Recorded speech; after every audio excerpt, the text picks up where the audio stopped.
nula Christina Rolo pui sai lo IMC akan corporator ne lai mek hian aku tai hian lo dang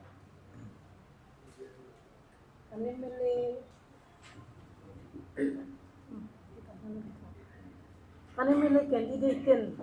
ka ei rulawang antia ke ei rulawang anti hi ring kata AMC corporator kanina ang poin kan wat fan mante tamlo wat fan donte tamlo le makse kan don ang angte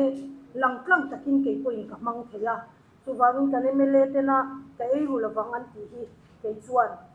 ka ring kata kanimile candidate ten tin kan thopui te hian ka ei rulawang anti hi mi puin lo ring ama anti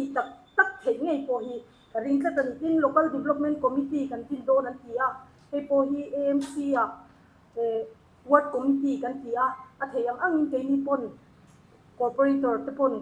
kan function tira chu chuan a thlen chu wal khai zo ka ma son na a thlen theinan veng tinina ma son na wal khai zo kan nei theinan